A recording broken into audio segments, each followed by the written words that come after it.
Okay mga kamotor, ito po yung first change oil natin dito sa motor natin na 500 plus kilometer.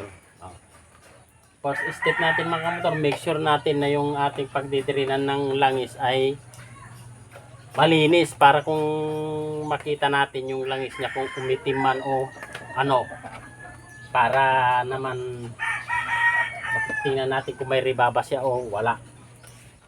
Okay, gagamit tayo ng 17 box wrench.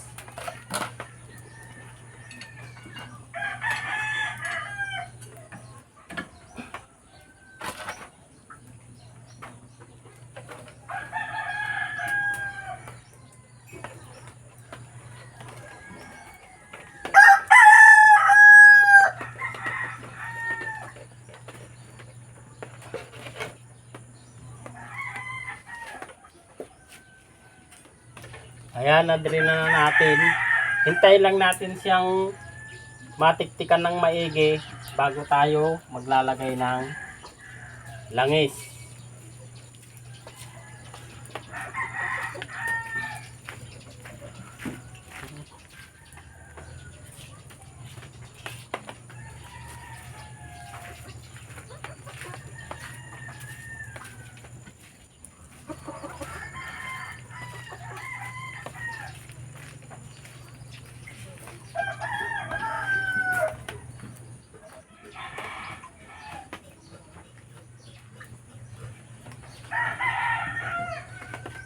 Okay.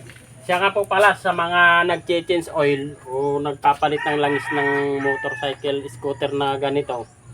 Wag na wag po kayong gagamit ng flashing o wag po kayo magpa-flashing ng makina na gamit ang gasolina, crudo, ano. Kasi sa totoo lang hindi po tatagal ang motorcycle ninyo pag naggamit kayo ng flashing. Hintayin na lang po ninyo mga kamotor na matiktik ang maigi bago ilagay yung bagong langis. Okay. Kasi meron kasi gumagawa mga kamotor na lalagyan nila ng gasolina o crudo saka ini-start mali po yon mga kamotor. Kung gusto mo talagang mag-flashing, gagamit ka ng langis din lang ang pang-flashing mo. Motorcycle oil din lang para naman hindi masira o madamage yung mga bearing ng mga motor ninyo. Kaya sa mga nagpa-flashing ng crudo o gasolina ang gamit, wag po ninyong gagayahin yung mga kamotor kasi masisira at masisira ang motorcycle natin.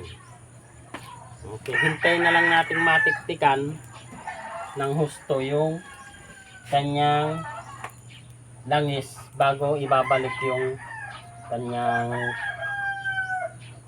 drain plug. Okay, ang in-advise nga po mga kamotor na gagamitin natin dito sa Skygo Bolt 150 na ito, Yamalog daw mga kamotor. Kaya ito, bumili tayo ng Yamalog na motorcycle oil. Ito mga kamotor, ang in-advise nilang gagamitin ko na langis. At meron naman silang pahintulot mga kamotor na tayo nang mag-change oil, basta i-video lang daw po natin yung ating ginagawa. Okay naman kasi mekaniko naman tayo mga kamotor.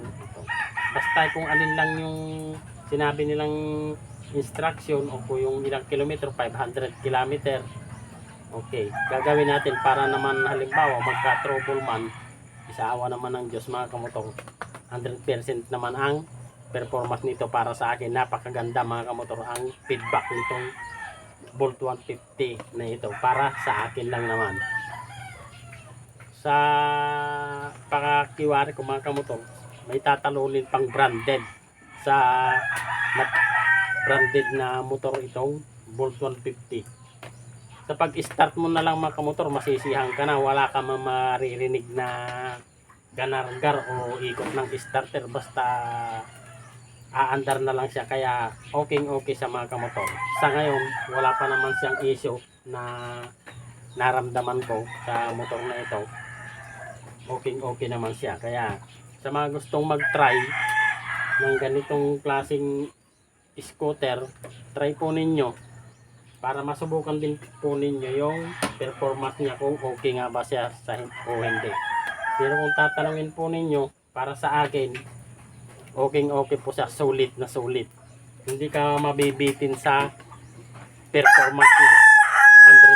100% para sa akin, okay naman po siya. Okay. Pero sa mga ayaw naman po, okay lang po naman. Pero wag na lang po ninyong basin yung ganitong klaseng motorcycle kasi yung iba nagko-comment na ganito hindi pa naman nila nasusubukan. Baka kung nasusubukan yung totoong performance nito.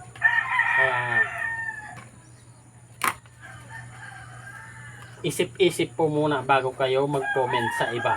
Kasi nga hindi naman ilalans yung ganitong unit ng scooter ng Skygo kung hindi tested o hindi nila na sigurado ang performance niya. Kaya para sa akin, okay. Kaya sa susunod mga kamotor na update ko sa inyo, lahat po ng maramdaman ko, halimbawa kung meron man, babalag ko mga kamotor para yung mga gusto ng ganito o sa ayaw, malalaman po natin. Okay, yun lamang po ang masishare ko sa araw na ito. At God bless pong muli sa inyong lahat. Thank you po.